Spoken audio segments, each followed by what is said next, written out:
Aikau, and welcome to this evening's very special wayfinding presentation, which is the first of Imiloa's 2015-2014 series of wayfinding events. We're thrilled that so many of you have come to join us this evening. We would like to thank Matson Navigation for its exclusive sponsorship of this series of wayfinding talks, and for sponsoring Imiloa's annual Navigation and Wayfinding Festival since 2008. Imiloa's next festival will take place on September 27th and 28th of this year, and we hope you will come back and join us for that special event. This evening, we'd like to acknowledge the presence of Chancellor Don Straney of the University of Hawaii. Chancellor Straney.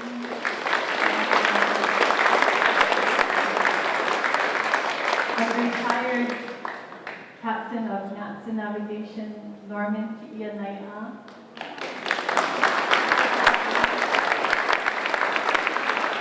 And we are very pleased this evening to have with us two very special individuals who will share the podium tonight for our wayfinding presentation.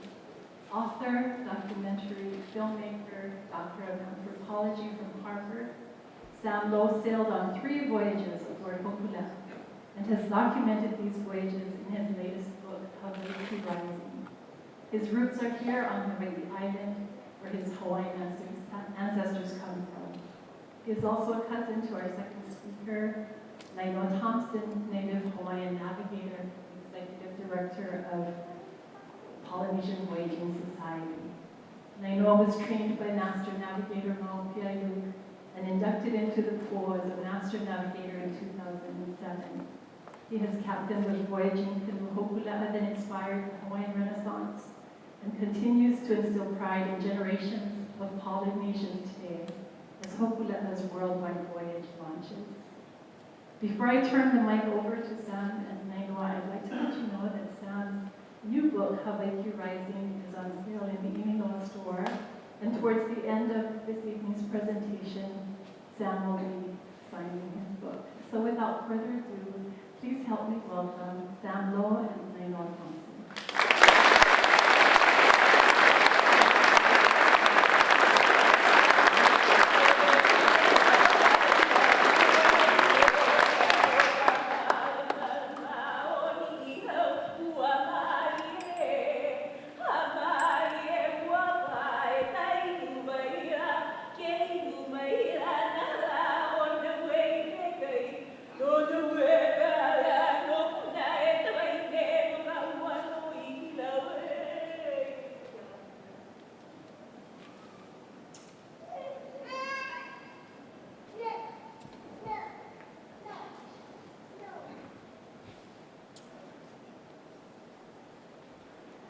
Hello everyone, what an honor to be here on the Big Island where my first ancestors arrived from the East Coast and quickly became very Hawaiian.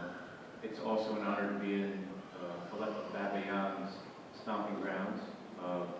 This is the first time I've been here. It's a wonderful, wonderful auditorium and a wonderful institution. I think the theme of tonight is, as we voyage forward, looking back to our past.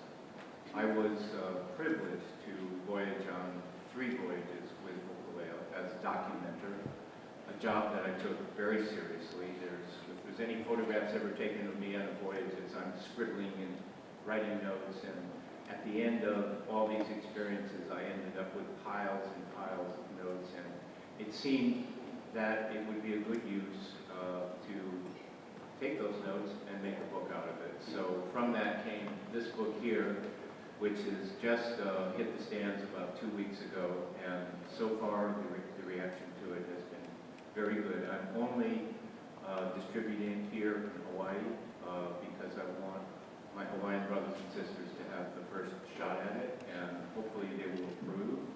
If there's a resounding chorus of disapproval, well, we won't make it to the other side. But so far, so good. I am Nainoa's cousin, and that gave me a certain amount of entree, but mainly it gave me a place to live, right next door.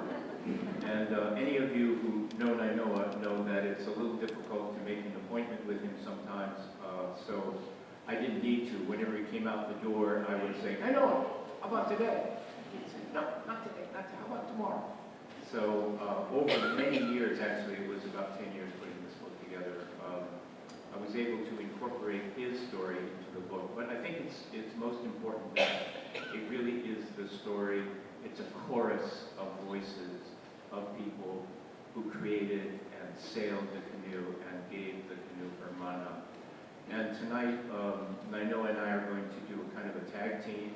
Nainoa will talk, and then when he's exhausted, I'll stand up and read, and hopefully it will follow him very well. So without further ado, I'd like to welcome my cousin, Nainoa Thompson.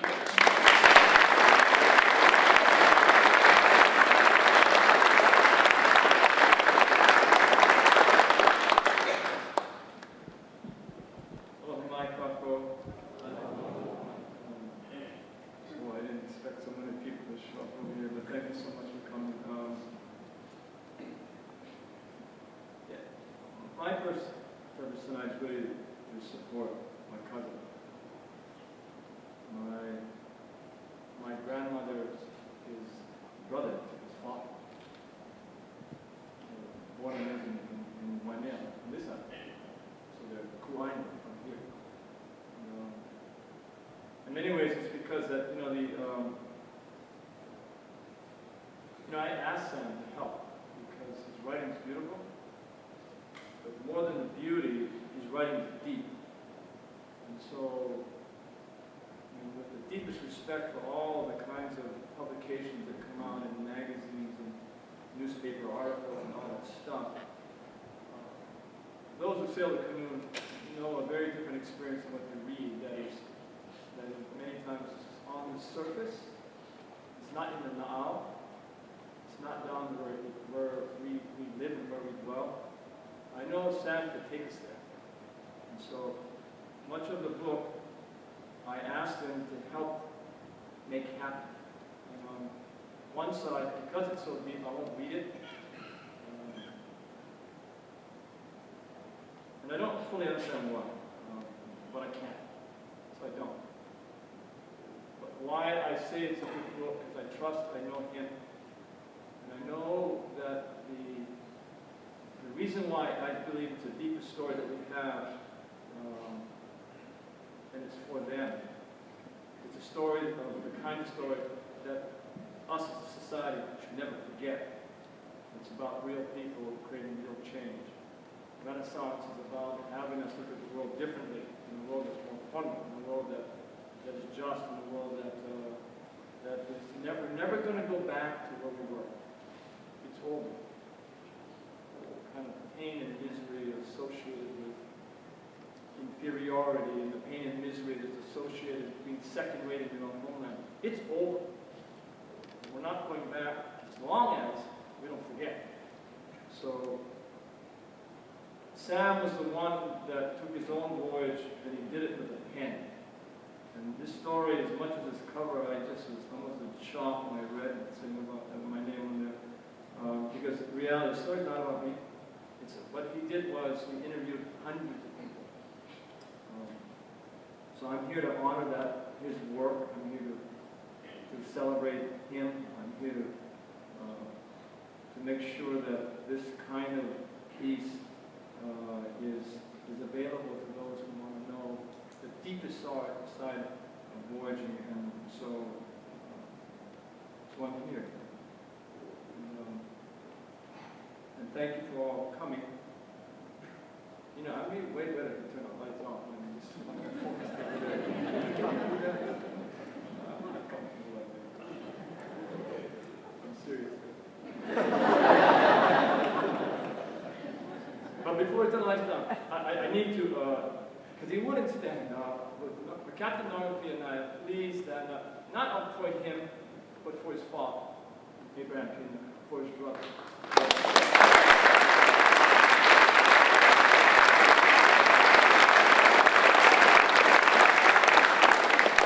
We've been blessed with 3 generations relationship of Nainoa that has shaped and guided and nurtured and strengthened and empowered the voyaging canoe from his father to his brother to their children. And, again, they are the story to themselves. We need to remember. So, Ron, I know you don't want to stand up, but thank you. I mean, the story is really long. We only have like 1 hour, so to be fundamentally, those that we sail with, they have one thing in common. It's our home. It's our place. The love for this land and the ocean that surrounds it is very deep, and they sail for it. The most isolated on the archipelago in the world, in its so-called ocean isolation. On average, it took about 200,000 years for a single voyage of a planet, a small planet, to come here to shape the most ecologically living life system on the earth.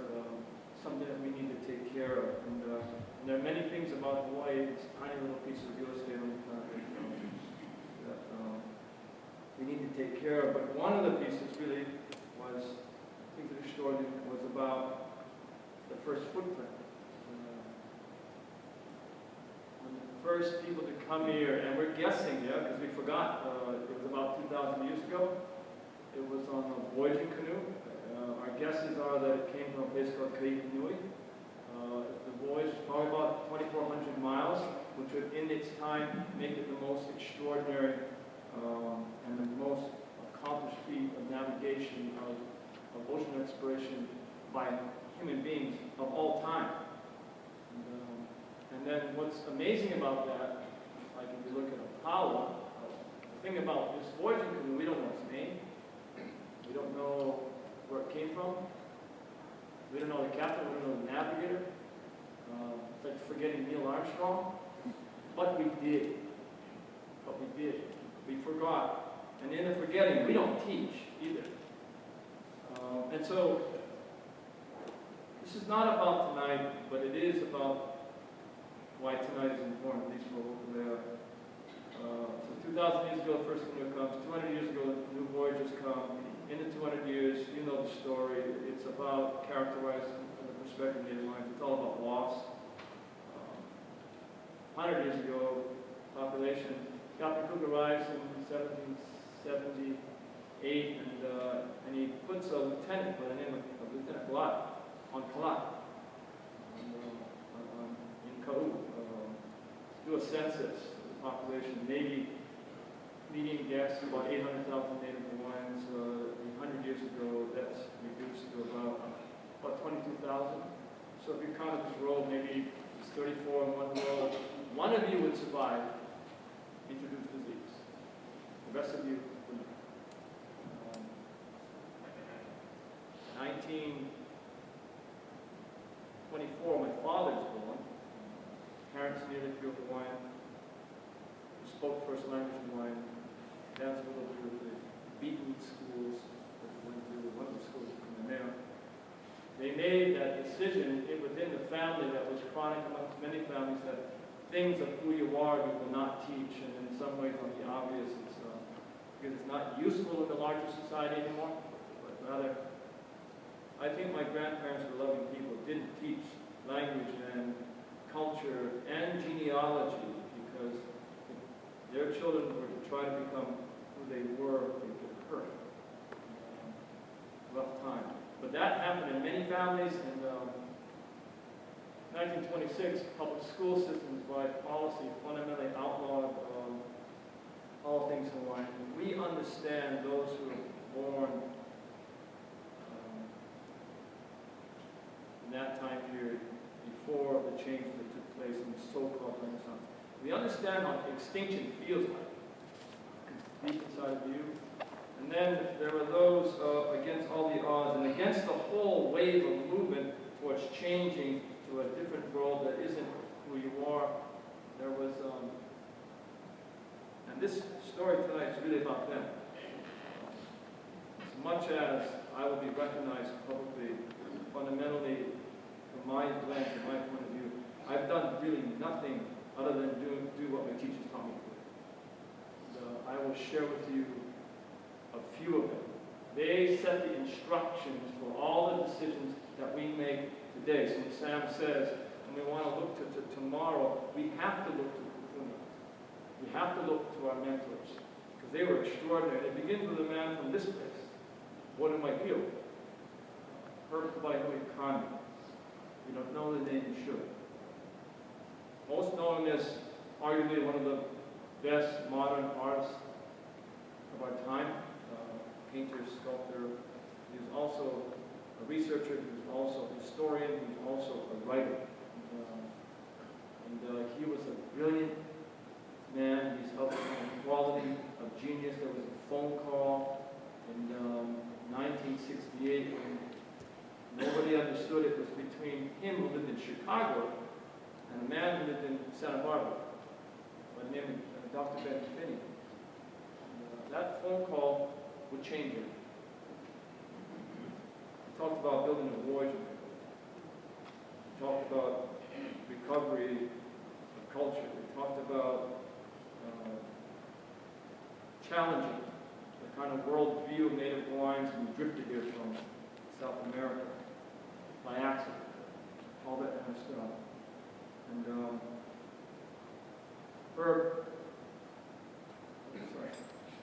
Sam's slide. Herb, in my world, was the individual that changed the whole course of my life. I grew up,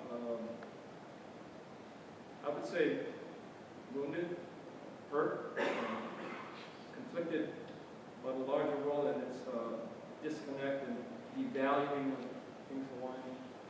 And that created rage. And I primarily saw it in schools. My K-12 education led me to nowhere to understand my past and my history and my culture.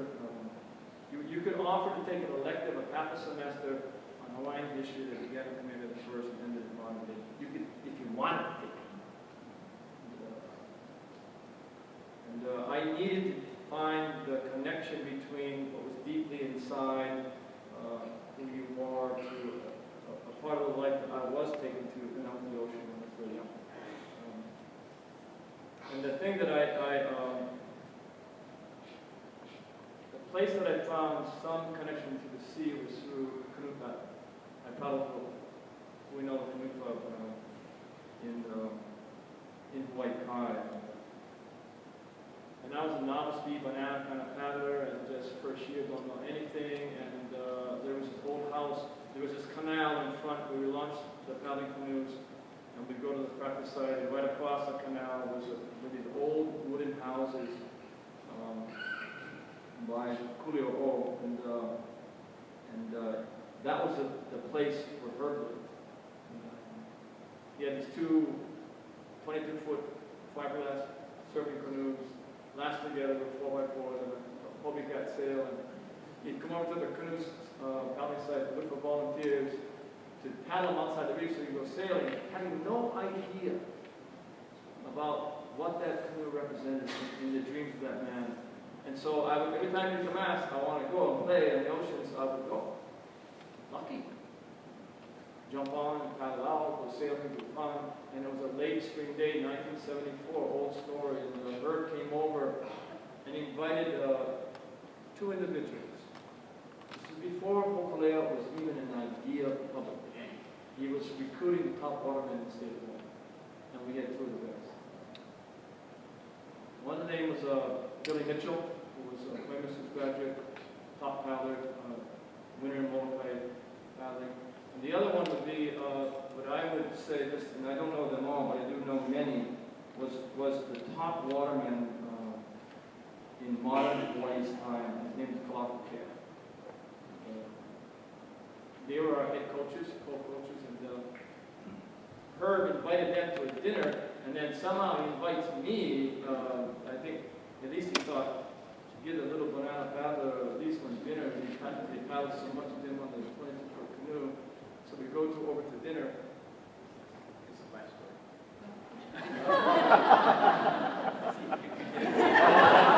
story.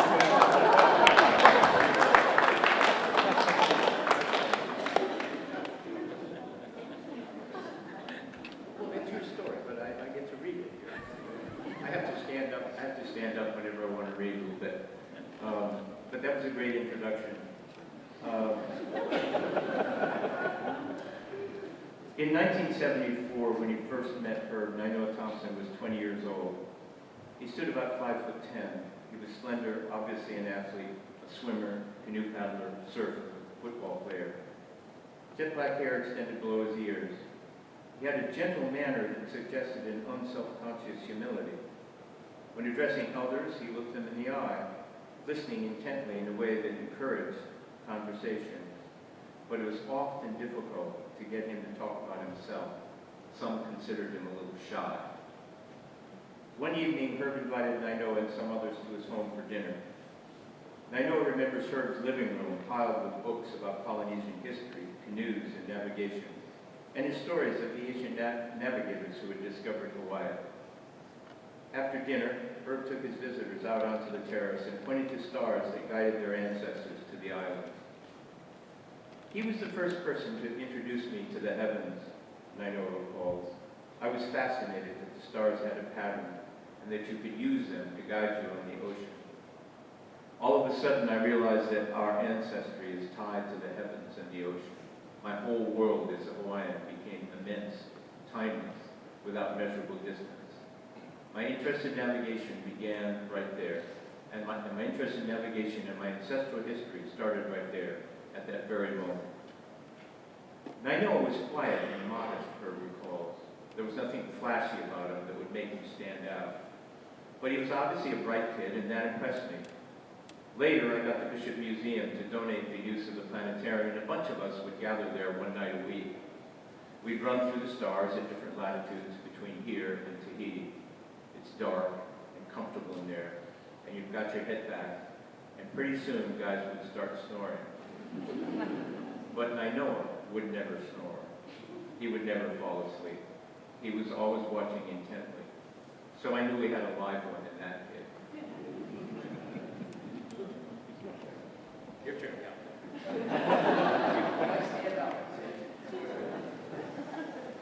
You guys can see how much we practiced here.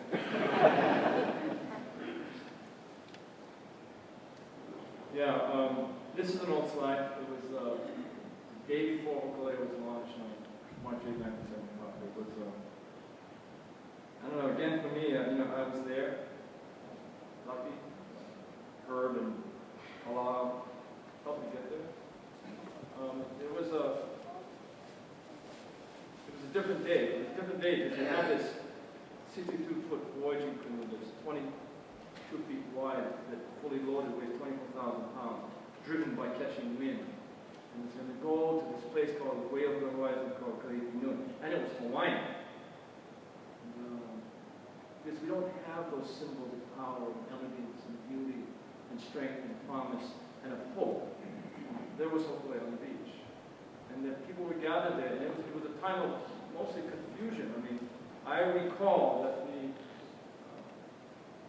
the community was split.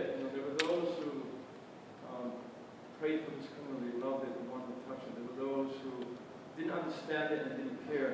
And to some degree, there were those within the community that feared this community because it had the possibility of driving change. And so that we were there, and amongst all of the beauty and the power and the confusion, and there was an officer. There was. I grew up in a very Hawaiian family, but we never had our first time. I was just told, sit in a circle, drink it. And, I didn't even like it. I wasn't accustomed to the taste. It wasn't me. It wasn't part of who I was. I had no idea what we were drinking ourselves into this new world. And it was when this canoe was launched, and it fundamentally changed it. There was the chance. There was the opportunity. There was the possibilities. It was all there, and it was also amongst all that kind of optimism and hope, there was also the fear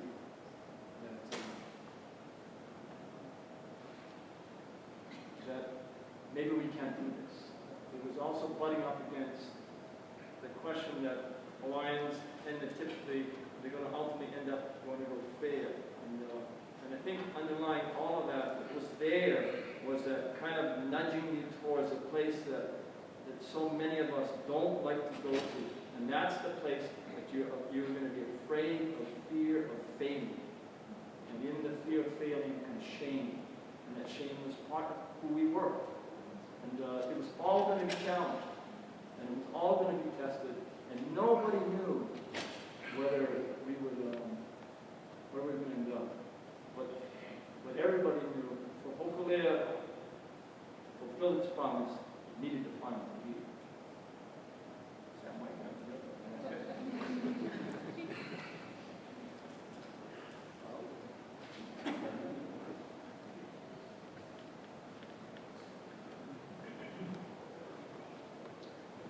So I'm going to start reading about the first days of Hōkūleʻa. When she was launched, Herb Connie thought that it would be very important to take her to all of the different islands.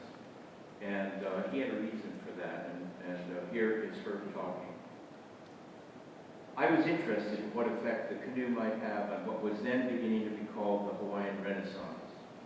I saw the canoe as a central artifact of the old culture, because everything in Hawaiian culture was related to the canoe in some way. Our ancestors had to get here by canoe. The foods that were carried on long voyages had to be prepared in certain ways. Songs and dances involved voyaging or canoes as themes. The canoe was the center of the old culture, the heart of a culture that was still beating. And I thought that if we could rebuild that central artifact, bring it back to life, and put it to hard use, this would send out ripples of energy and reawaken a lot of related cultural elements around it. So Herb took the canoe to many of these different islands, and here's what happened when she sailed into Hōnaunau. We came into Hōnaunau Bay and dropped the hook, and the next day people started coming and coming and coming, Herb recalls. I thought the island was going to tilt. You could not see a rock. It was all solid people. They weren't doing anything. They weren't waving. They were just sitting there looking at the canoe. There was some kind of communication going on between the canoe and the people. It was wild. It went on for a couple of days. The faces would change, but the crowd was still there. Wherever we went, it was that way. That's what told me everything was all right. The crew noticed it too, a kind of reverence emanating from the crowds that gathered to greet Hōkūleʻa. Billy Richards got on board at Hōnaunau, and he remembers the crowd's reaction as a kind of stunned silence, as if they were in the presence of, as he calls it, the spaceship of our ancestors. Hōkūleʻa evoked something deep in people everywhere we went, Billy recalls. It was interesting. The Hōnaunau people were coming to picnic, bringing their families down. We asked them to come on the canoe, and no, it was just enough for them to see it. When Hōkūleʻa sailed into Hōnaunau, she fulfilled a prophecy that had been given to Auntie Clara, a respected Hawaiian elder. One day, her grandfather told her, you will see a Hawaiian double canoe sail into the bay. And so it was. Every day during the canoe's visit to Hōnaunau, Auntie Clara showed up with Boy, her pet pig, to sit on the same rock and gaze out at the canoe. Auntie Clara was one of the local fixtures at Hōnaunau, Herb remembers. She was excited. She must sail with us. I wasn't prepared to take an 8-year-old woman on board, but she was not to be denied. So when we sailed up along the coast of Kailua Kona, she went with us, and she kept up historical commentary all along the way, pointing out different things along the shore. The crew arrived in Kailua on the morning of a big canoe race. We were coming around the point by Kamakahono, John Cruz remembers, and everybody just stopped racing. They were going around a turn, and they saw this big canoe, and they just stopped the whole race. They were in awe. They put their paddles up like in a salute. When Hōkūleʻa docked in Kailua, Tava Ta'upu was working at the Kona Village Hotel, carving intricate ki'i and doing general maintenance. Tava was born in the Marquesas. When he was a teenager, he traveled to Tahiti to learn to carve ki'i from an uncle. Papeete, the capital, was a place where young Tahitians liked to rough up boys from the outlying islands, so Tava learned to box. When I went boxing, I got proud, Tava recalls. I was amateur, 6 rounds. I won't drink anymore. I exercise, forget kid stuff, no more smoking cigarettes. What Tava doesn't say is that he boxed so well, he earned the title of heavyweight champion of French Polynesia. After Tava had immigrated to Hawaii, he settled down to become an American. He expected he might lose some connection to his Polynesian roots. But when he saw Hōkūleʻa, the opposite happened. It all comes back to me, he remembers. My ancestors. I feel my ancestors all around me.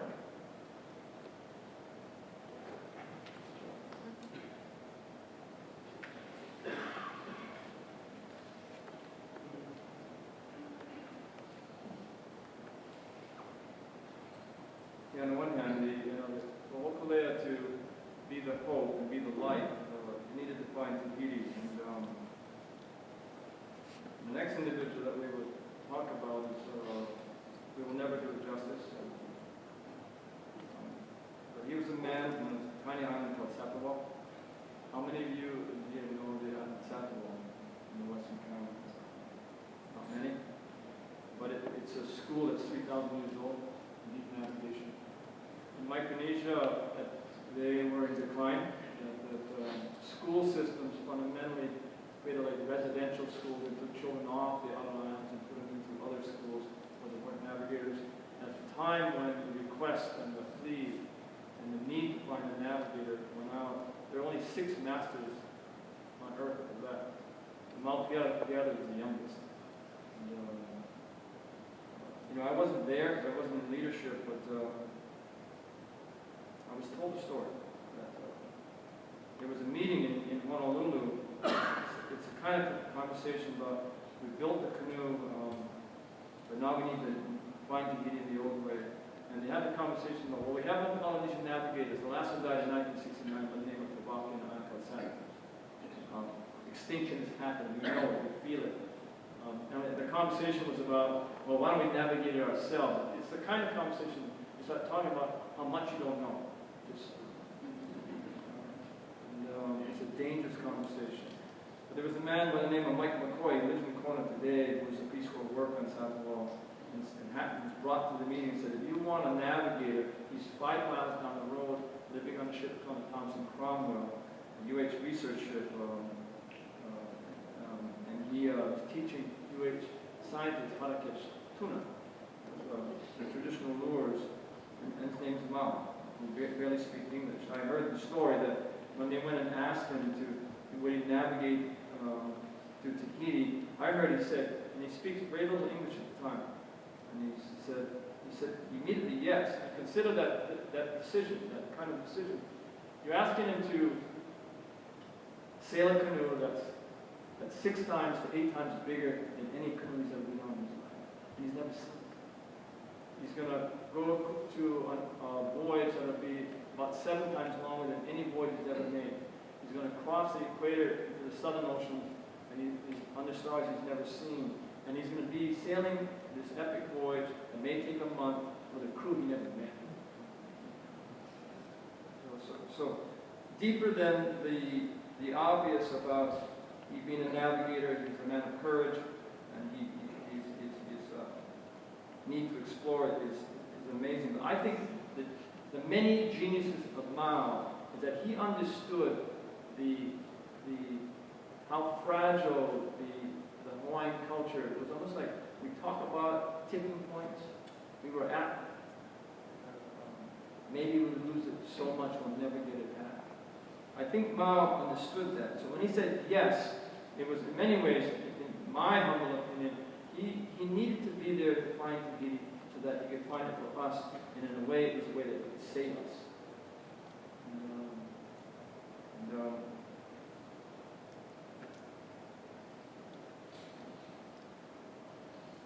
And there was the office ceremony in Honolulu Bay, Maui, May 1st, 1976, hours before the first epic voyage that would lead. First voyage in 600 years. Mau brought in a native speaker and spoke in his language about it. And he said some things about the instruction, the delays for us. He says, Today we go to the sea. If you have a problem, you put it in the dirt. Today you go on Hōkūleʻa. Hōkūleʻa is your mother. You take care of her, she'll take care of you. Today we go to the sea. I am a father. Listen to what I say, and you find the island you seek. You make good brothers today. It's cornerstone to voyaging and everything that we do. Is John Cruz in the audience? John, can you come in the front, please? And Snake and all of you.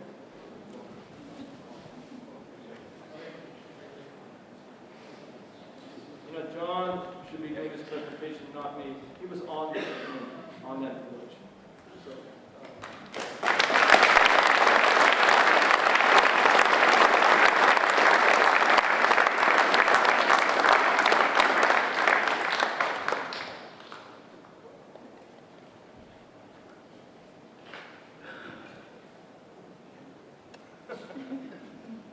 I was telling Snake up there, what a whole picture.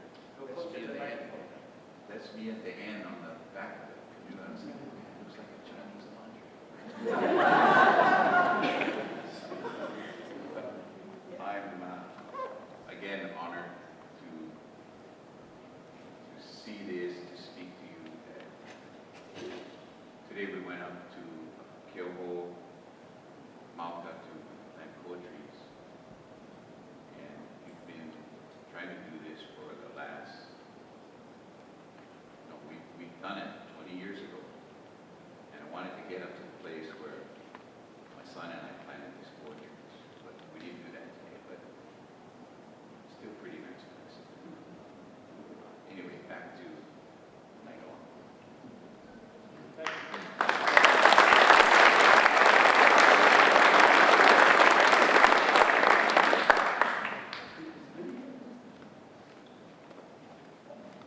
Yeah, thank you, John, for coming up.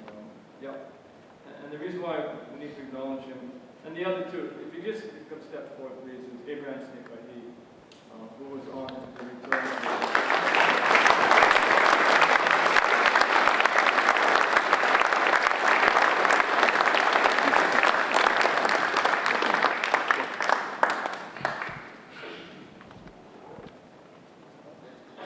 He's a champion boxer from French Polynesia.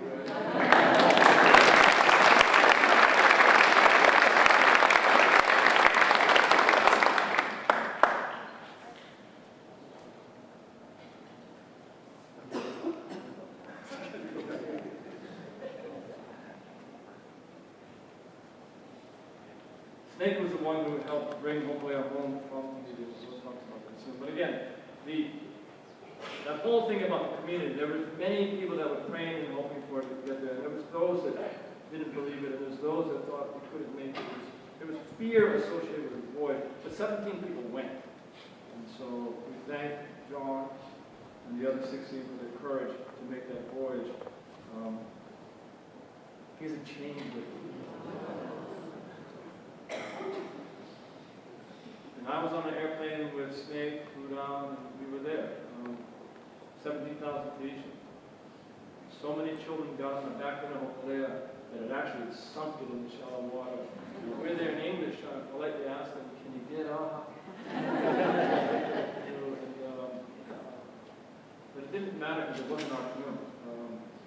We, for the first time, at least me, speaking for myself, we flew to a place that they spoke the native language, that had the orators, that remembered the great epic voyages, and knew the great canoes, and knew the names of the great navigators and captains, but we didn't have the canoe. And these stories are tested over time and become weaker and weaker over time, move more from the reality of who we are as a people to mythology. So Hōkūleʻa's arrival changed everything, it empowered all of that. This canoe was not a Hawaiian canoe anymore. It was a Pacific canoe. But the thing that was the most important about the moment was all of a sudden you were part of the larger family, the larger family. This is ancestral. It's deep. The connections from the beginning to be pulled together. It changed everything. Nobody went home the same. The way that they went down.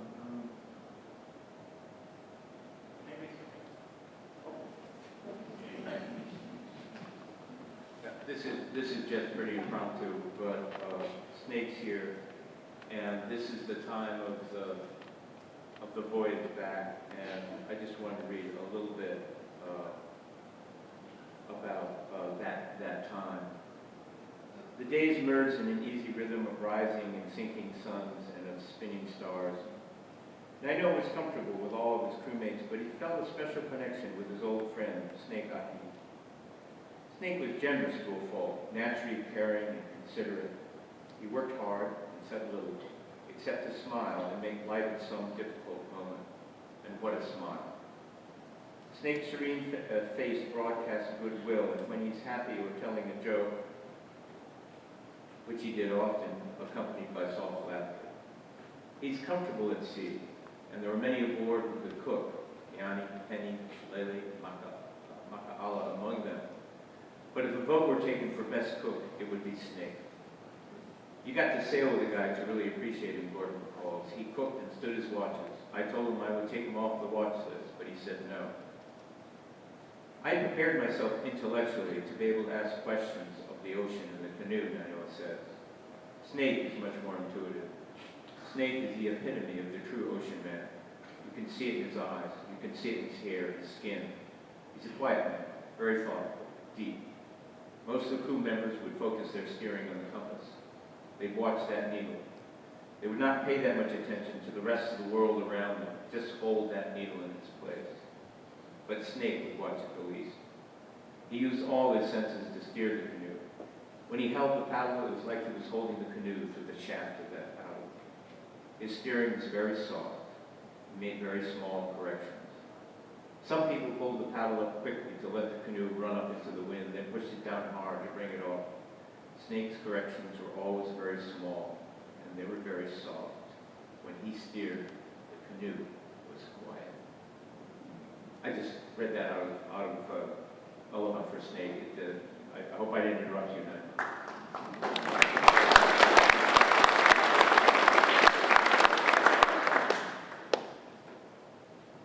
Yeah, we had a compass on board on the way back. Mau had gone back home to Suzana Satawal. We brought on professional sailors, and we brought on professional navigators with instruments to bring home. This slide is it's approaching 9 minutes on our way back. It's another slide. And we brought on leadership with the absence of Mau, and we brought on Gordon Giannini. Our first mate and supported Captain Hōkūleʻa. We were a crew of 13. It was an amazing voyage when we were young. And again, I guess it's difficult to imagine that you're coming back to a place that doesn't have schools in fish ponds or in Hawaii. It doesn't have language immersion schools. It doesn't have big elite trust education schools that are focused on Hawaiian culture. You don't have that. You don't have places where you can go where Hawaiian culture is celebrated. So when you step off the canoe, like us, we have nothing to go back to after being in the wake of our ancestors. So as powerful the voyage was, there was a deep yearning to continue. The voyage was exhausting for leadership. The voyage initially focused as powerful the vision was a one voyage only in 1976 as Hawaii's contribution to America's bicentennial. There was no vision for the second voyage. In fact, Hōkūleʻa was in the exhaustion and the absence of vision, and the exhaustion of the leadership stepping away because they had to. Hōkūleʻa, I remember this is one of the stories. She was tied up in Kealohi Point by Heia in this little inlet in the reed, and the mangroves had grown over the mass, and the fresh water had. Our mats were made out of fur. Fresh water got in. Me and a couple other guys with an amazing ocean man by the name of Water said, pulled it out of the bushes and took it back to Honolulu Harbor. A massive blow because of the water, because of that lack of care. And we took it back to Honolulu Harbor. For a number of things, the community needed to be cared for. but also those who were down on the road to Tahiti, those who came back home from there, those who had the ability to reach down deep inside to be a part of who you were, but to come home and not have that, you need to go back in the ocean again. So there was a second voyage that was planned.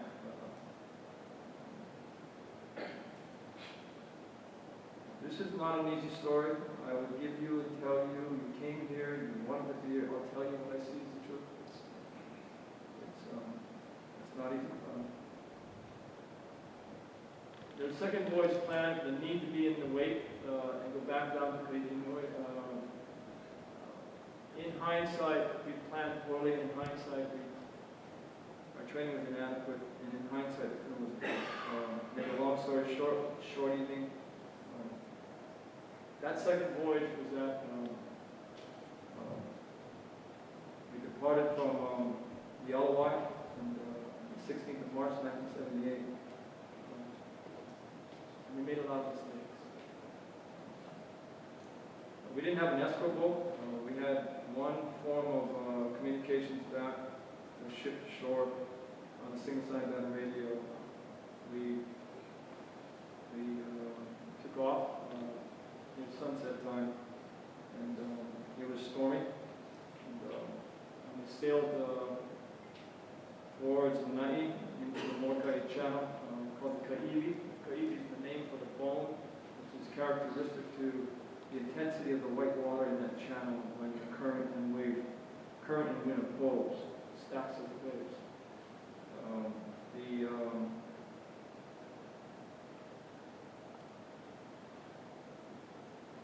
The wind turned to gale. It was rough. Around midnight time, it was very long afternoon. The wind was strong. I remember myself and Bruce Blankfeld opening up one of the hatches and taking a flashlight and looking down at all the night saw was pure, crystal clear, solid, aqua, turquoise water up to the top of there. The leeward hull was flooded, and we were in trouble. You know, we call it stacking waves. It's like the waves move across the ocean at different speeds, bigger or faster. But the big waves catch the small waves, even though the waves might be 12 feet. When they catch the small waves in the wrong place at the right time, hopefully it's got right into one of these hydraulic cycles and the whole wave just pick the whole canoe up and turn the whole thing to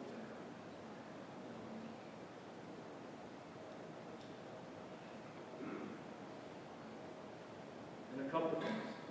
The only world that was above sea level was about 3 feet of one hull that trapped the air when it turned over. Hōkūleʻa was fully rigged underwater. They had a crew of 14. And in the gale, it was so windy that imagine that you're on that hull, 14 of you sitting on the keel of one hull, 3 feet above sea level, and you can't even count the 2 people down because it's so windy. And we were getting knocked off the canoe by big waves. And it was. And the thing about the moment at that time, nobody knew. Only 14 people knew where we were in the position.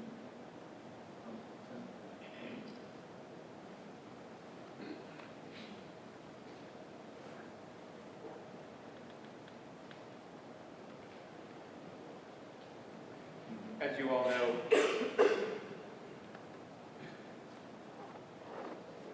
in the midst of that storm, after a day, Eddie asked to leave to help his, and you all know who Eddie Aikau is. He was perhaps Hawaii's most famous big wave rider. I think it's reported that he caught waves that were 40 feet, 50 feet, still the largest that's known.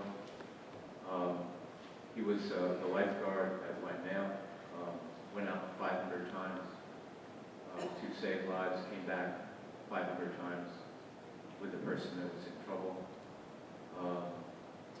Eddie was a lifeguard and when he saw his crewmates in trouble, he knew he had to go. And so he left in the midst of a gale of wind to try to paddle to Lanai, into the wind, and he did not return.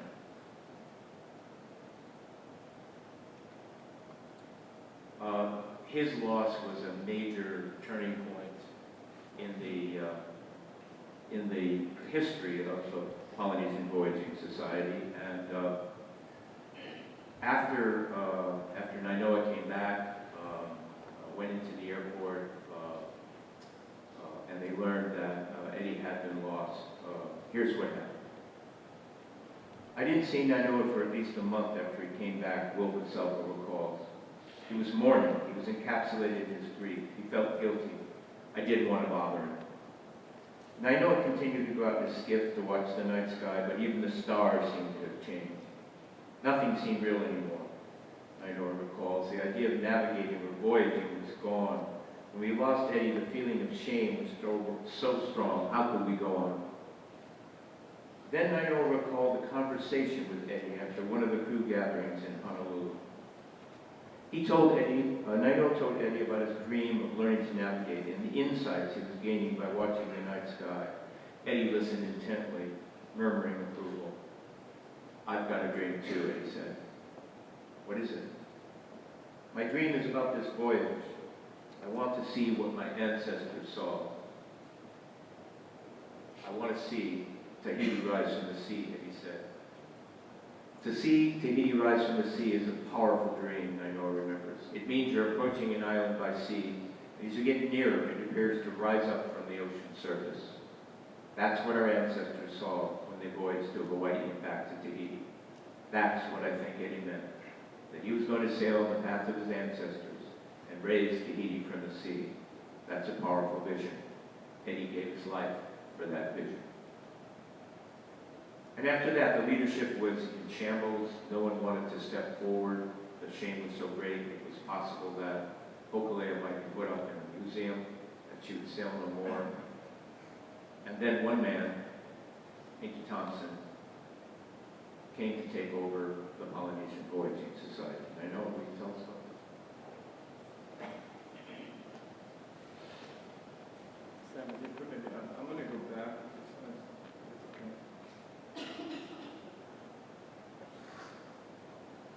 Because I think if there's any name that needs to be remembered, it really is.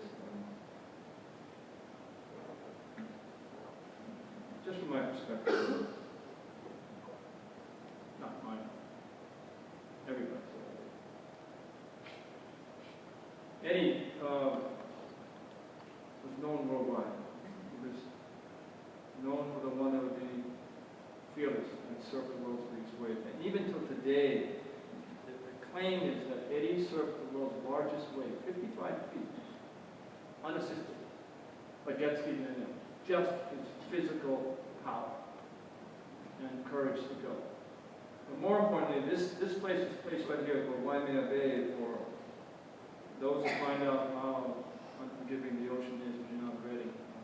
Eddie knows. The Sitting County record books show that Eddie won. He was the first to be stationed at Waimea Bay, and nobody else, because he was the best. He was so good, he was the best. And at this bay, he was asked to go out over 500 times to help those who find out how the ocean is when you're not ready.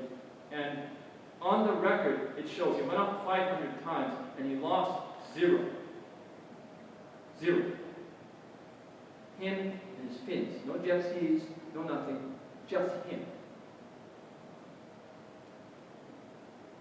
And the other part of Eddie that was so amazing was that everybody knew him. And he was deeply loved. He was a quiet man, of few words, but he was highly respected.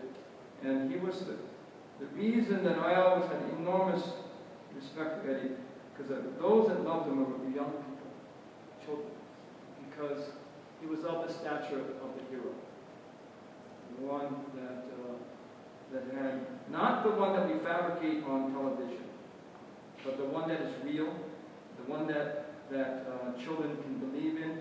Eddie created dreams and hope into the hearts and minds of the instincts and intuition of young children in a time when Hawaiian children needed it the most. And, it was just amazing. So this is a picture that the family gave to me. That's Eddie sitting on a surfboard. You see the back end over there in the Aloha Canal.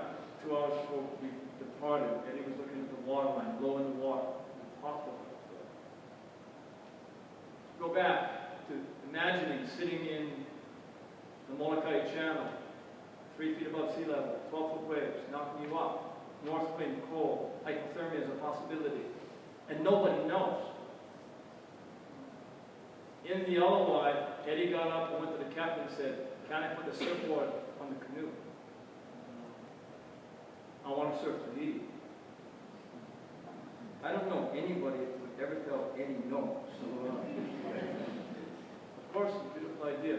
But that leadership choice, put the surfboard in the water. Canoe goes over, it falls off the rail, it's in the water, and we go get it, bring it back. And at midnight, and at sunrise, you see, you can't hear it because it's so, the wind is so loud. But you see Eddie in front of the captain, and you don't hear the words, but you know what he's saying. Let me go. Then you see Eddie sit down, and the captain tells him no. But we keep getting knocking off. Nobody knows. We keep getting knocked off the canoe, and nobody knows. Make a long story short, you see Eddie again. Relentless. He talked to his brother, Clyde. And it wasn't a choice. Eddie was going to go no matter what. So you don't blame the captain. Eddie was going to go. Big morning, you see Eddie in front. You don't know the words, but you know what he's saying. You see someone tie a black knitted bag around his waist. You see somebody put bags of koi inside the knitted bag. You see someone put a couple of oranges in there. You see someone tie a life jacket. Eddie's going to go. And in the obvious, every single cell in this man's body, 500 and 0, he's got to go. And that's the obvious. But Eddie told me once, Nainoa, I need to sail on Hōkūleʻa. I need to go down the road of my ancestors. I need to be in the wake. I need to pull Tahiti out of the sea. I need to bring pride and dignity back to our ancestors and our kapuna and give it to children. If anybody understood the purpose and the destiny of Hōkūleʻa, he.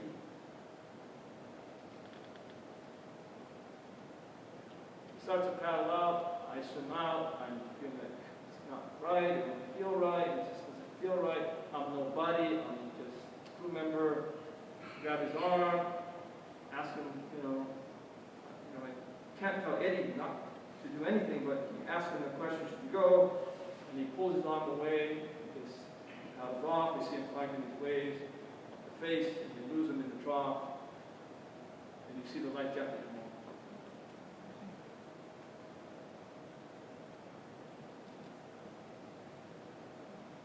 A story that you're not going to hear in public. But you need to know about this greatness of this man. When the wind blows so strong and it kicks up so much white water, every time that white water breaks, every time it breaks on the sea, it throws salt into the air. There was so much breaking of the white water out there in the gale that we call it ehukai. It's this like fall, thick band of salt on the horizon. You couldn't see it walking. It was in the ehukai. You could see it barely to the top of Imiloa and the barely to the top of the Nainoa. The thing about Eddie that you need to know, he had bad eyesight. And it was daytime. And he knew he'd be there at nighttime. He knew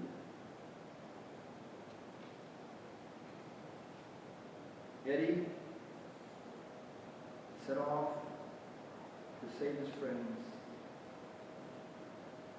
to go to an island he couldn't see.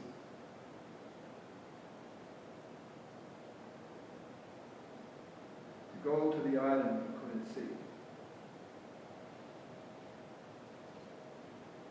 No one in the voyaging community ever complains about sailing. Much of what we do in the voyaging community is to go to a destination we can't see because of him. We were rescued. I was on the helicopter, the first one, picked up by the Coast Guard, plucked from the sea, landed in the black tarmac of the Honolulu International Airport South Ramp. Hundreds of cars there, young, don't know how to only words.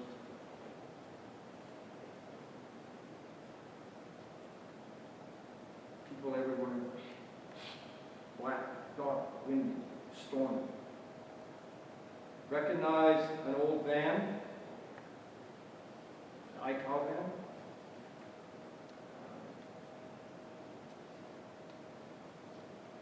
Go to the van with the expectation that we got rescued because Eddie made it. Opened the door. Pops Aikau and his father's in the front seat. Powerful man, quiet. His mom was in the back. Too young to understand what you're about to say. Say it anyway with excitement. Where's Eddie? Where's Eddie? And of the pain of the time, I'll never forget a Hawaiian mother wail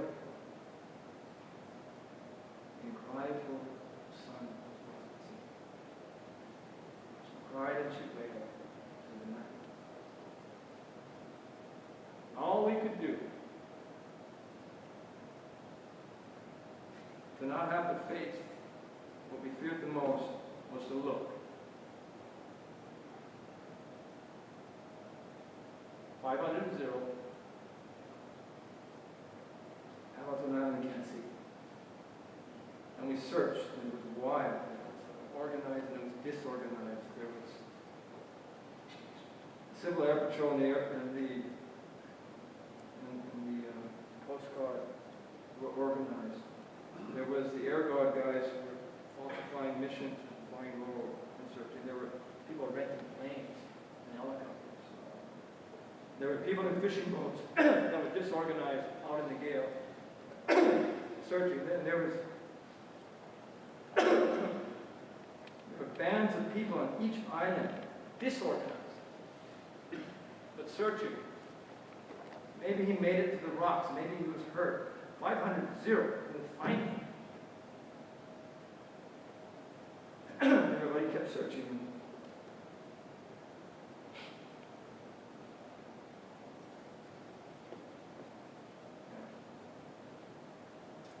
Everybody kept searching because that air, land, and sea rescue operation, organized and disorganized, by far was the largest human effort that Hawaii ever saw. Because it was the effort was equivalent to the love of this man. 500 to 0. The least we could do is find him once.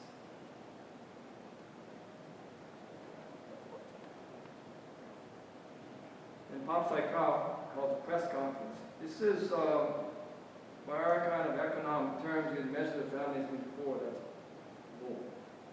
This family is one of the richest families I know. Kindness, compassion, wealth. Beautiful family.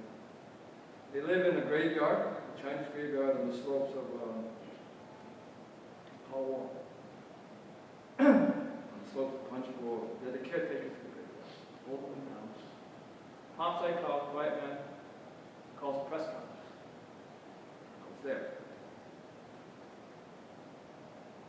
Old living room, stuffed with people with microphones, with pieces of paper that are writing on. This kind of fever of getting the story, cameras in his face, steps up to an old wooden table, their dining room table. He gets up there in front of all these microphones, and he says simply, he goes, "Okay, everybody in Hawaii, now you stop."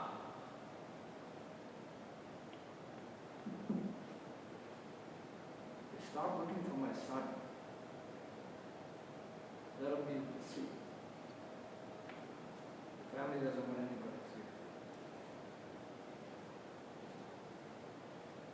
And that was the moment that leadership was crushed. It was over. No more dreams, no more hope. The destiny was tragedy. Where you arrived was failure. And what overcame at least me was a fear of failure and this ultimate sense of way down deep inside, you don't want it to happen, but you feel shame because you're lying. And we did need that leadership. We didn't have.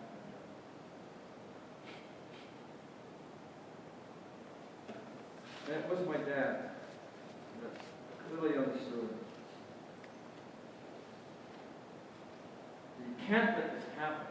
In his mind, he was saying, if this happens, how many generations are going to have to go by so we can forget Hōkūleʻa, that its legacy was tragedy, and the worst part of that it was expected because it was Hawaiian. How many generations do we have to go to forget, to maybe try again at a renaissance? He just said, we're going to have to find again. And then he pulled us together. And he changes us again. But it wasn't just my dad. Another key player in the having the strength of kupuna that knew that this can't be the destiny. It cannot. We don't know the path, we don't know the voyage, but it cannot be the destiny. There was another man. And the commonality about these two men, as much as I detest war, they know the pain and agony of when things are unjust. That was Norman's father, Abraham, didn't it? These two men came together, the other kupuna came, picked us off the ground. Get up, stand up. Go do what you have to do. And, calls a meeting, Mau Piailug building, University campus. We were there. John was there. Snake was there. We weren't talking to us, too much shame. The father just says, you got to go. Know the power of vision. Let it guide you. Know the path. Along the path. Know who you serve. It's not about you. Understand that what you guys need to do as leaders is to come together, what's going to hold you together about the things that you're common of your values. What do you believe in? Bring that together, remember that, and hold on to that as you get challenged as leaders. And then he said, you take your vision and your values and you go to your community. If your community is not with you, you will do nothing. Take it to them. Give them your beliefs. Ask them. Be with you. Then he said, and I want you, because he knows nothing about sailing, to come up with a sail plan of success. Not about failure, but of success. You tell me everything you need to do to earn the right to voyage. Don't tell me the time you're going to depart. Tell me what you need to do to be prepared for success. And then train. And train. And he talked about things like courage. He talked about when you do all the training, you got one question to ask. Is the voyage worth it? Worth the risk? If it is, then go to mine to go. That was to his son. To his son. And he talked about this voyage is not about you. It's about all cultures. You need to hold on to the aspirations about who they are, to be proud of who they are. And you need to carry them. My father was amazing. He said, you make sure you strengthen the identity of the Native Hawaiians in a way by using the canoe, but never do it in a way that's in compromise any other culture to do the same. My father was global from the very beginning. The worldwide voyage is all about him.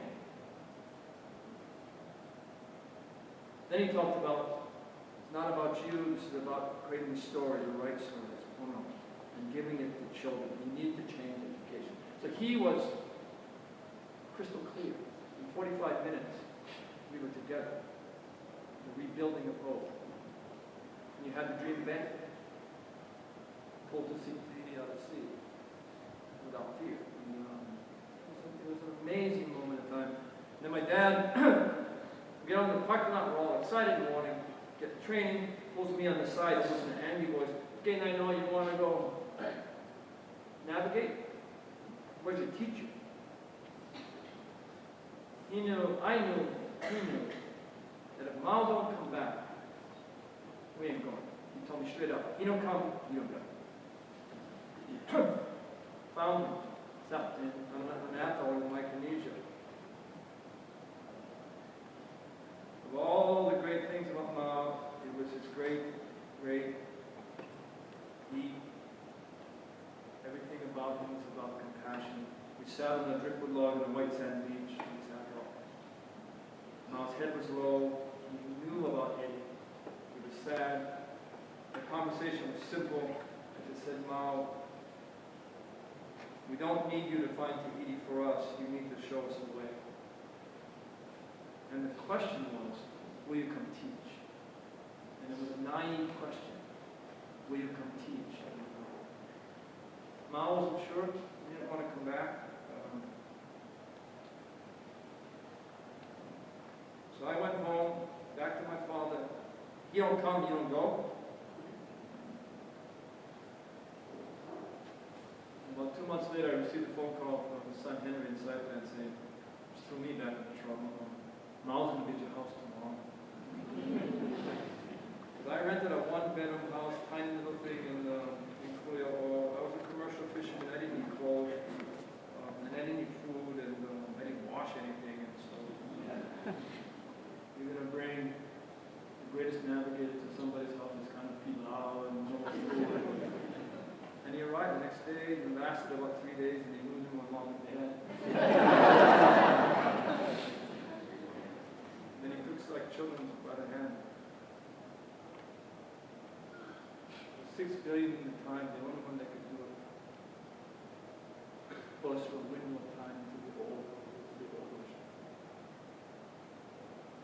And Mau stayed with us over 2 years. We didn't go home once. We know what miracles are. Yeah.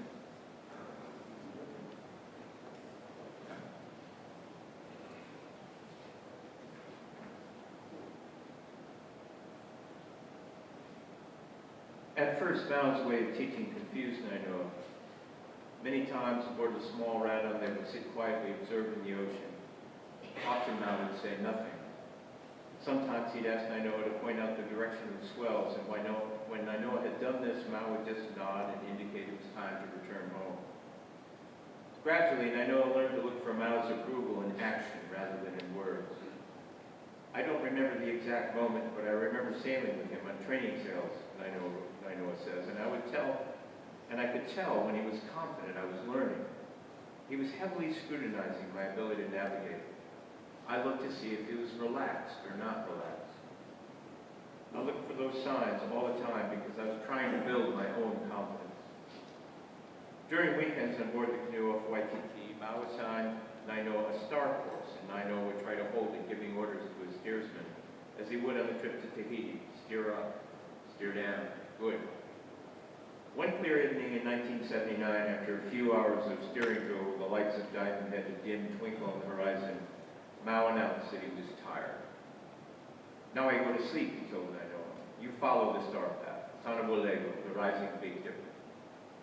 Then Mau descended from his perch on the port navigator's platform and disappeared into his puka.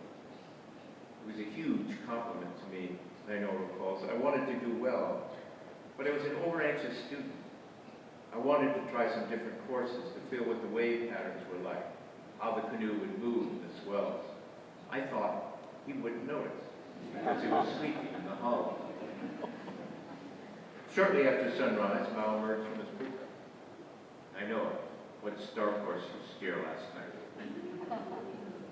He knew that I'd changed course, Nainoa recalls, and his voice sounded a little angry. When I told him, he challenged me to make sure that I knew where we went. When I wake up, I ask him what you do last night, Nainoa recalls, Mau recalls. Then he tells me, this course, this one, this one. And I look, some good, some no good, some right, some not right. Then I told him, almost exactly, but some not too good. He actually knew each course I steered, Nainoa recalls, even though he's lying in the hulls. Somehow he could do that. You know the sound, Mau explains? The swell sound? The swells hit the canoe. The sound is not staying. When I was down below, I'm hearing that. The sound of the wave is changing when the canoe goes different directions, and I know because the canoe is moving not the same. It was a lesson from the master, Nainoa says. He's telling me there's a deeper side to navigation than what I know, a learned mastery that I might never know. As the months until departure dwindled, Nainoa continued to study the swells, the stars, both on his small boat and on the canoe. He also continued to study the demeanor of his master, seeking subtle clues of affirmation. Gradually, in the ancient way of Sadawal's Palu, Mau began to spend more and more time in his puka. The second time, Nainoa steer almost okay, Mau recalls. The third time is good.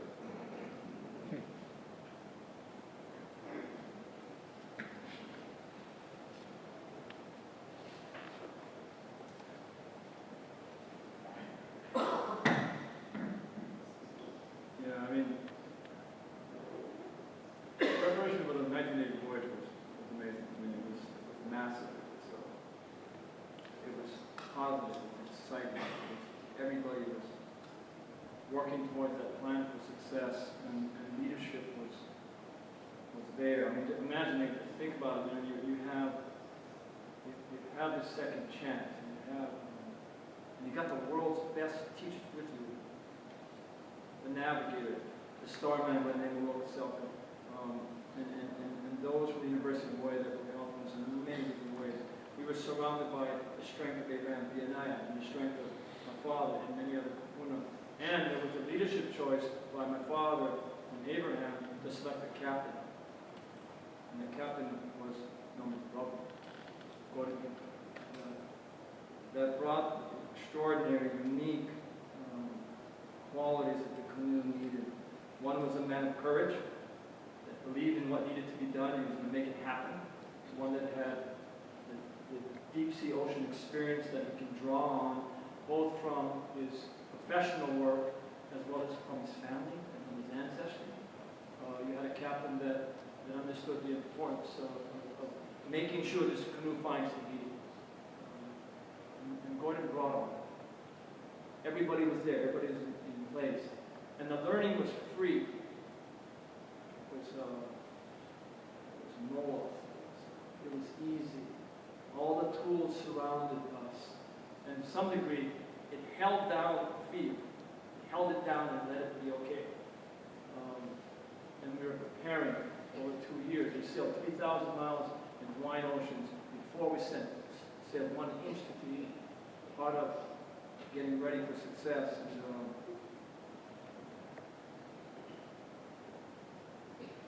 then it was November 1979 when the learning was very easy, very exciting. But something happened to me, and it has to do with all that door that I hate to open. It's called fear. The issue of failure, the issue of shame, which is I don't like that feeling. When there was no decision to go, when there was no date set, there's no fear. But when the captain said, this canoe is ready, and this crew is ready, we're going in March, a date was set. And that's when I fell apart. Because all of a sudden, then I had to, or not get on, step on board and find Tahiti, and have to go hold on to and be a part of that fear of failing. And I fell apart, and Mau watched me kind of disintegrate, lose focus. All the things that you should be preparing for, I wasn't. I was not preparing for the Holy Day to see. I was preparing to deal with when I can't make it happen. Mau let it go for a couple of weeks, and then there's a place on the eastern side of Oahu, alongside the road. So it's a simple parking lot where people go look. It's called the night lookout. Look out to Molokai Channel, look out to Molokai night. It's a place where we went hundreds of times to study sunrise and sunsets. Because in the dawn and the dusk light is the story and the clues of our ancestors understanding how to predict weather. If you don't predict weather, you fail. And we went there hundreds of times, and I was looking for the magic. I didn't want to take the risk of failure. I wanted to guarantee success. Mom, give me the magic. The man that can sleep in the hall, eyes closed, but know where he's going. I wanted the last course of our training without the syllabus. Give me the magic for success. And it was and he did, but I didn't know. He said, Nainoa, get in the car, we'll go to, take me to Lanai Lookout. It was dusk. And we waited patiently for the first stars, the bright steaming stars to come out. And we watched the stars on the wall. I want the magic. And Mau has the first question of his, starts to test me. He goes, okay, Nainoa, after the stars came out, show me the houses of the star companies. That's like the first class I ever had. It's kindergarten first day, not the magic. So I pointed out, and he knows I know. Then he goes, okay, show me the steering stars and what house do they go into. That's third day in kindergarten, not the magic. And he knows I know. So I put the stars into the houses. I said, okay. Then he says, show me the house of Tahiti. Maybe that's the next week, I don't remember. Well, not the magic. And he goes, and he knows I know. So I show him the star house. He goes, okay. Then he goes, can you see the island? Then I get quiet. Because now I know that he doesn't know what I'm going to say. So I didn't say anything because I didn't know what to say. I know he knows he can't see the island physically in your eye. It's over the horizon, far, far over the horizon. And so I didn't say anything. Then he angrily goes, can you see the island?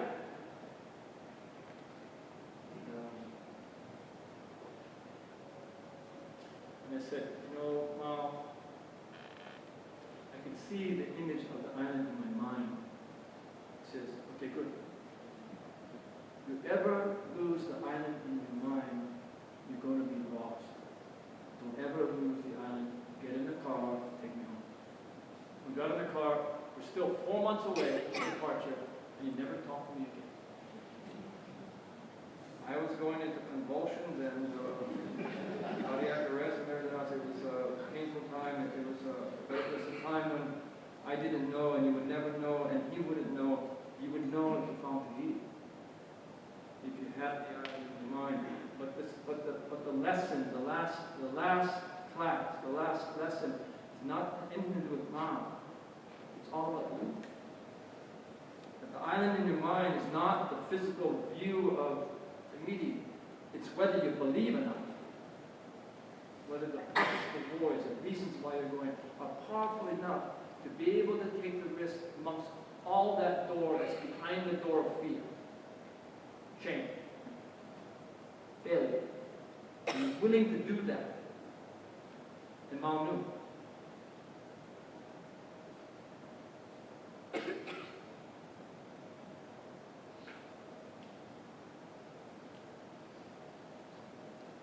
We were there in Imiloa, still 5 days before departure right here. In the middle of March, we had to go. It rained for 5 days, the weather was bad. And I was so scared, I hoped the rain would never stop, so we wouldn't have to go, but it did, according to the point. We left, and we trained hard. And I was more prepared than I could ever imagine. Just fear in the way. But the place that feared me, I feared the most was Dover. Is where we studied so intensely, both using culture and using science and using heritage and using Mau and using technology. That marriage was crucial to the learning. But none of us could train for when you can't see the stars and the sun and the moon. When you're in that cloudy space on Earth, the place where the most degrees of wind systems collide, you have direct heat from the sun every day, and high evaporation, clouds that come down through. It's the only place I know that I've ever sailed where I've seen the clouds actually in the sails. And they raise up to 40,000 feet. When the rain falls, it's so collected, so much moisture to 40,000 feet that it stings. You're in the hottest space on the earth, but you've got to put it in flour. And you can't see anything. I feared that place. We trained to believe in our eyes, but we didn't train to believe in our instincts, nor to believe in your ancestors. We did, but we didn't. I mean, we did, but I didn't. And so we sailed down, and then I remember that morning, sunrise coming up. We sailed about 7 days, and we see this right to the south, this edge of this vertical, like a curtain of clouds on the horizon. And it looks close, but it's not. We sailed all day to get to them, to show you how high they are and how far away. And it was the doldrums. It was clear, it was distinct, it was there, and I wanted to come around and sail back and wait till it goes away. But you couldn't. And we sailed into it. It wasn't a good day.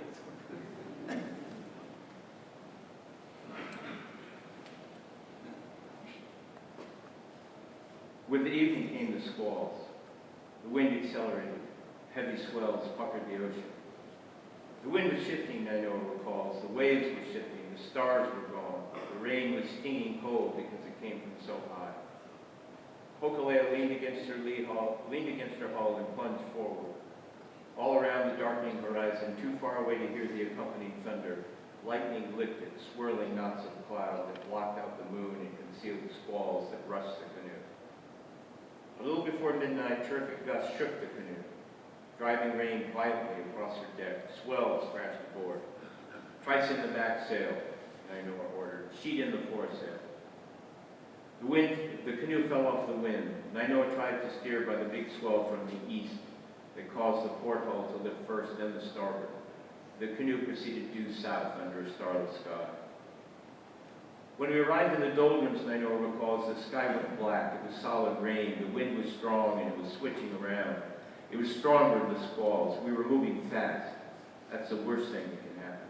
You're going fast. You don't know where you're going. As the wind jarred around the compass, Nainoa lost all hope of steering by it. I couldn't tell the steersman where to steer. I was very, very tense, Nainoa recalls. I knew that I had to avoid fatigue, so I couldn't allow myself to get physically tense. But I couldn't help it. I just couldn't stop myself. The wind backed around from the south to west and continued back, and the seas mounted and clashed. Nainoa lost all sense of the swells. Big seas, Harry Ho remembers, a lot of wind and dark. Oh man, was it dark. I was watching Nainoa being so focused and so single-minded and so careful, says Marion Lyman Mercer. I mean, he had to. The responsibility, especially after Eddie, knowing that our lives were in his hands. When we were in the doldrums, Nainoa appeared to be very calm, at least outwardly, Buddy McGuire remembers. But Nainoa was far from calm. He was fighting off panic. All the normal steering clues were lost. The swirling wind was no help. The canoe pitched wildly, without any detectable rhythm. Buddy struggled with a big sweep to hold the canoe on course, but what was the course? Nainoa, where do you want me to go? That single cry went right through me, Nainoa recalls. I had no answer. I was out of control. I had no idea what to do. I was mentally and physically exhausted. I could barely hold myself up. I spread my legs, I grabbed the rail and locked my elbow so I wouldn't fall down. I closed my eyes. I can't do this. I thought. This is finally it. I'm going to fail. Then something strange happened, Nainoa continues. I gave up fighting to find a clue, and I settled down. Then a warmth came over me. I felt the moon on my right shoulder. All of a sudden, I knew where the moon was. I couldn't see the moon. It was so black, but I knew where it was. During the initial moments of Nainoa's confusion, the canoe had followed the swirling wind and was now headed north, back to Hilo. What happened next was clearly fixed in the memory of everyone on deck. The canoe got turned around, said everybody. We couldn't see the stars. Nainoa ordered us to change direction. Then there was a break in the clouds. The moonlight shone through, and Nainoa used that to navigate, says Chad Babayan. I felt the moon before I saw it, says Nainoa. I had an image of the moon in my mind, so I knew where to go. I turned the canoe around and headed south. And then, just for a moment, there was a hole in the clouds, and the light of the moon shone through, just where I expected it to be. I can't explain it, Nainoa continues. There was a connection between something in my abilities and senses that went beyond the analytical, beyond seeing with my eyes. It was something very deep inside. Before that happened, I relied on math and science because it was so much easier to understand things that way. I didn't know how to trust my instincts. My instincts were not trained enough to be trusted. That night, I learned there are levels of navigation that are realms of the spirit. Hawaiians call it na'au, knowing through your instincts, your feelings, rather than your mind or your intellect. It's like new doors of knowledge open and you learn something new. But before the doors open, you don't even know that such knowledge exists.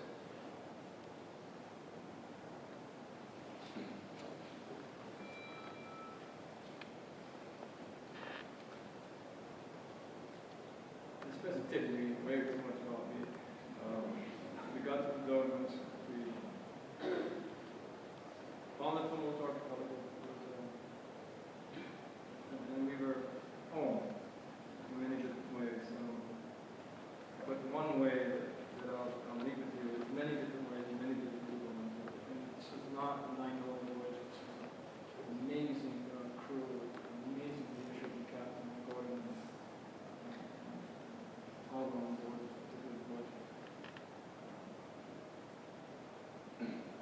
But I'll leave you with the account that's most imprinted in my mind was we needed the guiding stars. We needed to put Eddie in the sky. The Greeks call it Scorpio. Mau called it Tumur. Hawaiians and Polynesians call it Kamakawanui and Mau. The great fisher Kumaunu pulls the islands out of the sea. Eddie needed to be in the wake. Make Tahiti rise. Hawaii rising. So we named Kamakawanui or Maui Eddie. And every night it would rise and pull us to Tahiti. That arrival wasn't about us, not on the canoe. That arrival in my way, whether you believe it or not, and I frankly don't care. It was something that had to happen. It was destiny. And pulling Tahiti out of the sea wasn't about us. It was about our teachers. It was about Eddie. It was about our ancestors. It was about tomorrow. It's about everything that Eddie said. Give it to Kupuna, and give it to children. It was about all of that.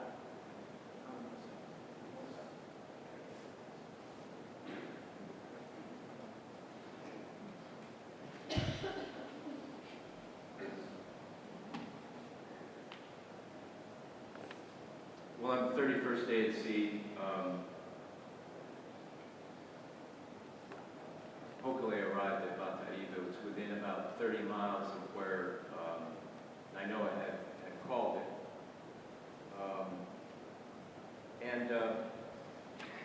Mau Piailug told him later that he was extremely happy for Nainoa, but he was more happy for himself. because he had taught Nainoa. He was the teacher. And for a master navigator like Mau, it's in the words of his students and the continuing in the chanting of the lessons of the navigator in the canoe house that he achieves a kind of immortality. And I'm going to rush quickly through this. After that voyage in 1980, Hōkūleʻa, as you all know, has achieved somewhere around 140,000 miles of voyaging, all of it done safely. And it has instilled a revival of the building and sailing of canoes, not just here in Hawaii, but throughout the Pacific. But it all goes back to this man, to Mau Piailug. And in Saddlewall, on March of 2007, Mau called together 5 navigators from Hawaii and another 12 from his own island. In that period of time, 30 years, he had been able to train sufficiently 5 navigators from Hawaii to become master navigators. And the people of his own islands, having seen Hōkūleʻa sail and having seen this revival of canoe sailing throughout the Pacific, began to come to Mau to learn navigation. And so at this ceremony, which was the transferring, it was giving his final blessing to these navigator students. Mau achieved his final goal, which was to pass on his knowledge to both the people of Hawaii and the people of his own island.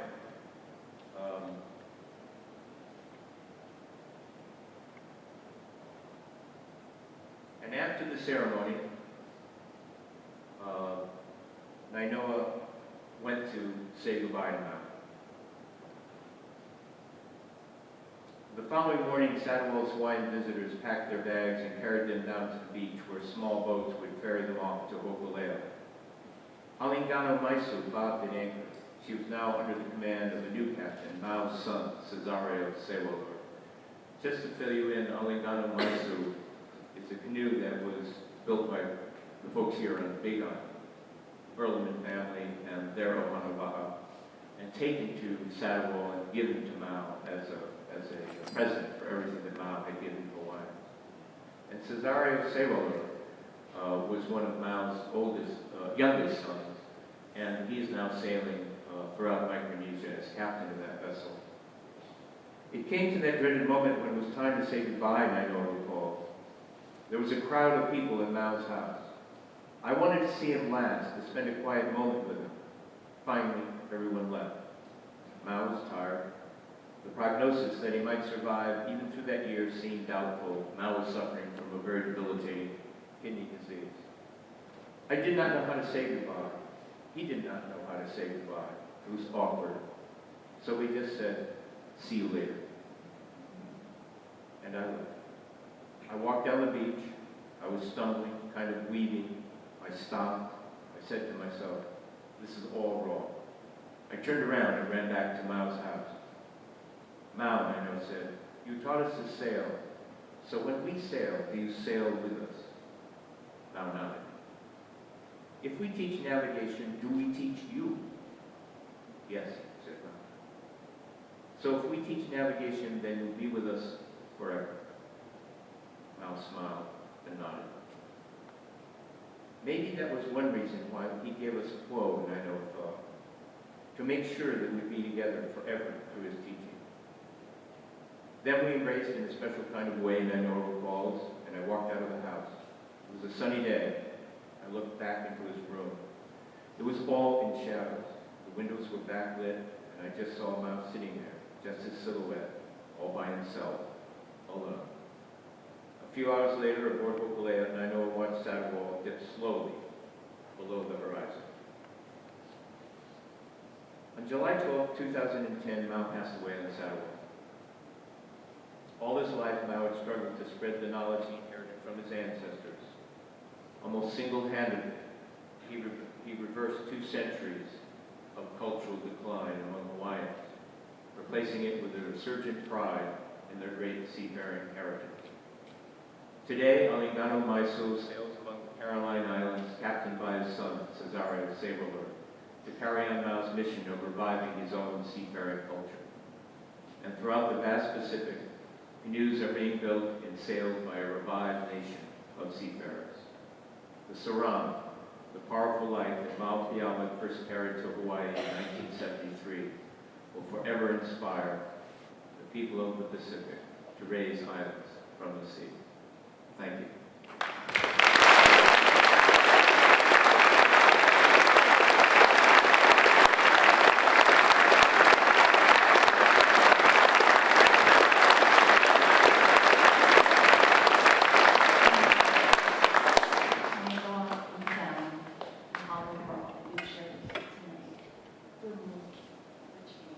We're very grateful for the history of Hōkūleʻa that you've shared with all of us.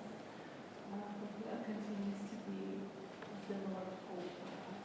We're grateful for those who have gone before us. So mahalo nui. I would like to thank all of you for joining us this evening and express Imiloa's great mahalo to the generous contribution of NATSA Navigation for making this evening's presentation possible.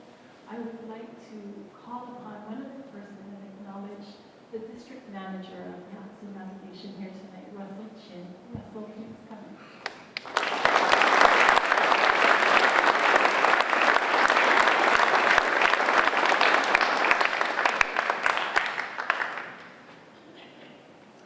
Aloha. Thanks, Nainoa. Thanks, Sam.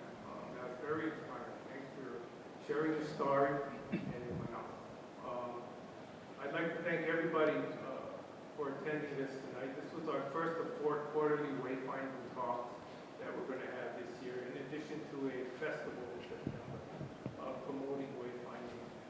Mathen, Imiloa, and the University of Hawaii at Hilo started a partnership 5 years ago in promoting wayfinding and trying to revive Polynesian navigation and our culture. And during this period, the University, Imiloa, offered wayfinding workshops and training sessions, and they reached out to over 700 people, not only here in Hawaii, but worldwide. And I thank them for their contributions. This year, we decided to change our concept, and now we're looking at reaching out to the community at large and promoting our Polynesian culture, because our identity, our existence is our culture. And I would like to thank the wayfinding community, Polynesian Voyaging Society, people like Nainoa, Mau, for reviving our culture and our identity. Thank you.